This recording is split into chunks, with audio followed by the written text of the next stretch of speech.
Bonsoir Margarita Cadenas. Bonsoir. On est ravis de vous recevoir pour évoquer le documentaire que vous avez tourné dans des drôles de conditions au Venezuela en 2016. Votre film s'appelle « Femmes du chaos vénézuélien », femmes au pluriel, elles sont 5. Et ce qui est frappant quand on voit ce film, on le verra, tout le monde pourra le voir le 4 juillet prochain, c'est que l'équipe, une partie de l'équipe a souhaité conserver l'anonymat par peur des persécutions, parce que c'est un pays, on l'oublie, où il y a une énorme... il y a d'abord un taux de mortalité incroyable, il y a des assassinats, il y a des enlèvements, il y a des milices paramilitaires. C'est à ce point-là que vous risquiez, vous, les femmes, et puis l'équipe, votre vie peut-être? Moi, j'étais la première surprise. À la fin du tournage, il y a l'équipe qui me dit « Écoute, Marguerite, tu habites en France, nous, on habite ici. » On peut être persécuté. Et voilà. Et déjà, 4 membres de l'équipe, ils ont quitté le Venezuela. Il y en a un qui se trouve en Colombie, un autre au Chili, un autre en Belgique. Par peur de représailles? Non, parce qu'ils ne peuvent pas vivre au Venezuela, parce que ce n'est pas possible. Ils ont des familles, il faut qu'ils gagnent leur vie. Et la situation au Venezuela, c'est terrible.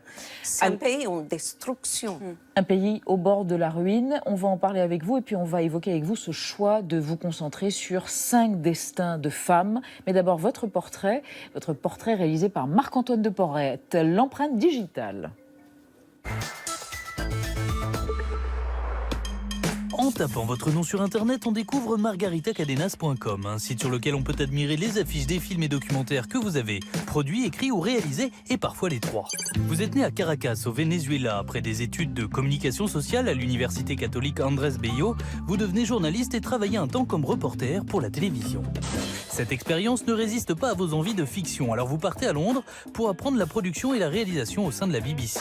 Vous vous installez finalement à Paris où vous produisez de nombreux films publicitaires avant de tourner votre caméra vers le documentaire. Régulièrement, vous revenez au Venezuela raconter des histoires sur votre pays, que ce soit à travers une série de courts-métrages, Mascaras, une invitation à découvrir une famille du Caracas des années 60 dans Macondo, et cette rencontre avec le peuple millénaire Yanomami dans un long métrage de fiction Cendre éternelle. Cette fois, vous revenez au documentaire avec Femmes du chaos vénézuélien. Vous dressez le portrait de 5 femmes et à travers leurs regards, vous racontez un pays qui s'effrite, se décompose en temps réel dans l'indifférence générale. La crise du pétrole couplée à une crise politique entraîne le Venezuela dans les abysses de la pauvreté. Et ceux qui le peuvent encore quittent le pays. Nos vamos por mis hijos, pero dejamos gran parte de nuestro corazón y de nuestra vida en Venezuela. D'après la Brookings Institution, 4 millions de Vénézuéliens ont fui leur pays depuis 1999.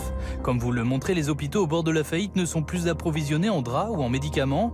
La pénurie alimentaire entraîne la violence, la justice ne fonctionne plus et les arrestations arbitraires orchestrées par des groupes paramilitaires sont légion. Caracas est devenue la ville la plus dangereuse du monde. En 2016, elle enregistre un chiffre à peine croyable, 28 479 homicides, l'équivalent de 78 morts par jour. Margarita Cadenas, dans des conditions aussi difficiles, comment avez-vous réussi à convaincre ces femmes de témoigner? Excellente question. Comment les avez-vous convaincus de se montrer et de parler? Et ça a été tout un processus parce que la première chose qu'on a fait avec mon équipe, ça a été voir les NGO. Les ONG, les associations.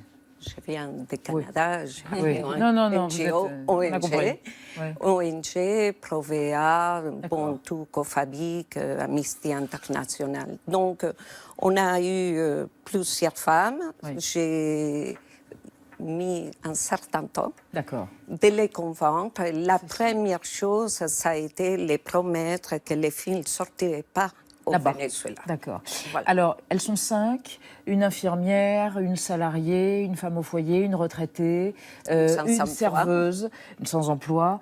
Pourquoi des femmes? Parce que ce sont les plus courageuses, parce que ce sont les plus vulnérables, parce qu'elles sont en première ligne, parce que ce sont elles qui cherchent à manger, qui ont les enfants, qui font tout, en quelque sorte. Un peu tout ça, et aussi parce que la société vénézuélienne est une société très machiste, mais en réalité, il y a un matriarcat très important. Donc, la mère, c'est Vous voyez, toutes ces femmes, elles sont des mères, elles sont inquiètes pour ses enfants et pour l'avenir des enfants. Donc, en suivant ces femmes, j'avais aussi comme un éventail, parce que toutes, soit elles travaillent, ou sinon elles cherchent à manger. Où elles ont travaillé. Voilà, où elles ont travaillé. Donc, pour moi, l'éventail avec les femmes, c'était plus intéressant, plus varié et plus intimiste. Et plus intimiste. Et plus humain.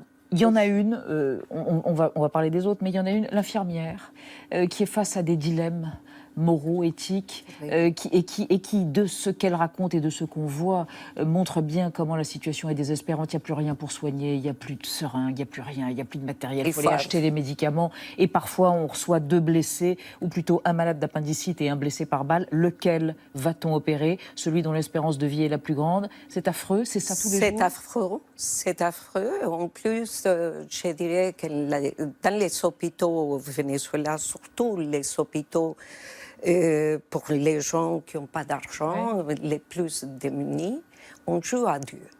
On joue à Dieu? À Dieu. Qui vit pas.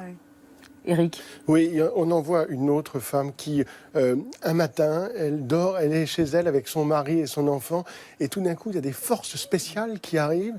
Les OLP, on appelle ça l'Organisation de libération du peuple. Et elles vont tuer le petit enfant de cette femme. Son enfant c'est qui de ces 16 forces ans. spéciales? En fait, il y a quelques années, il y a 3 ans, il y a l'OLP, c'est un organisme, une organisation qui a fait comme une espèce de milice ou des forces spéciales commando pour éradiquer la délinquance. Entre guillemets. Ça fait penser aux Philippines. Voilà. Pensez à ce qui s'est passé aux Philippines avec Duterte. Et des donc, assassinats extrajudiciaires et des bavures. Et donc, ils s'arrivent et après, ils disent « Ah, on s'est trompé, c'est pas celui-là qu'on voulait tuer. » Margarita Cadenas, comment en est-on arrivé là? Ce fut un paradis il y a des décennies, le Venezuela. C'est un pays riche pauvre. Moi, j'ai dit que malheureusement, on est un riche pays pauvre. Comment vous l'expliquez? Vous savez, moi, je dis maintenant et à chaque fois, et je pense qu'il faut faire très attention quand on choisit qui nous dirige. Et voilà, ça peut arriver. Vous savez, ça peut arriver n'importe où. Ça peut basculer. La politique, les tendances et toutes les explications qu'on veut donner, soit droite, gauche, comme on veut, ça peut amener un pays complètement à changer, à basculer. Avec une inflation considérable. Nadia, on en parle? Je vais vous dire, quand j'ai tourné les films, l'inflation, c'était août 2016, l'inflation était 700%. Oui. Aujourd'hui, vous connaissez le chiffre? Dites-le nous. 13 800. On en parle, Nadia? Oui, avec un autre témoignage de femme qui a voulu montrer à quoi ressemblaient les conséquences de cette inflation folle. Elle s'appelle Yolanda, elle est cardiologue, elle a démissionné de l'hôpital de Caracas où elle travaillait depuis 5 ans précisément à cause des conditions de travail que vous venez de décrire, et elle a posté sur Internet le chèque de son solde de tout compte. C'est un chèque d'un montant de 156 584 bolivars, ça représente 20 centimes de dollars au taux du marché noir, soit de quoi s'acheter un café. C'est une photo qui a été beaucoup partagée, commentée par des gens qui ont vécu plus ou moins la même chose, mais moins qu'un message, un autre message qui a été diffusé sur Internet par le gouverneur de l'État de Carabobo. Lui, il se plaint de ne plus pouvoir remplir sa piscine à cause des coupures d'eau. Il est très éploré, il est très triste de ça et il le raconte sur Internet. Ça montre l'absurdité, la déconnexion entre les élites et le peuple. Quand vous voyez ça, vous imaginez quoi pour l'avenir très proche du Venezuela? Vers quoi on se dirige? Encore plus de chaos? Et je déteste dire ça, mais je pense qu'il faut beaucoup de temps encore. Le Venezuela, on ne sortira pas de cette crise. Et ce qui se passe, on a des soi-disant élections dimanche prochain.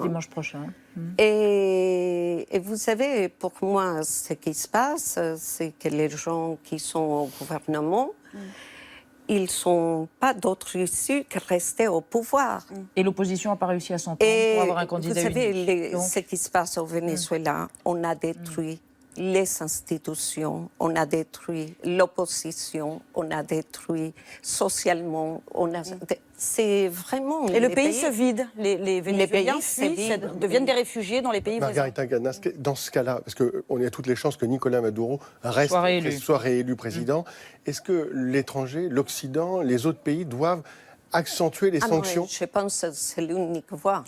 plus de sanctions? Est-ce que Ça étrangle plus. la population? Oui, mais C'est là, paradoxal. je ne sais pas, il faut à un moment donné mettre les gouvernements devant les faits accomplis qu'il faut changer. Parce qu'il vit dans les dénis. Comme je montre dans mon film, chacun des cas, il y a après la voix du ministre, du président qui nie complètement la situation. Il faut aller le voir. Kim, Olga, Maria, qui d'autre, Louisa, José. Voilà, les femmes au bord de la crise de nerfs, dans un pays au bord du chaos, mais les femmes qui incarnent quand même l'espérance, la survivance, plus que jamais et toujours. Merci d'être venue parler de votre pays et de votre documentaire qui sort le 4 juillet prochain. Margarita Cadenas, on était émus et on voulait que vous soyez avec nous.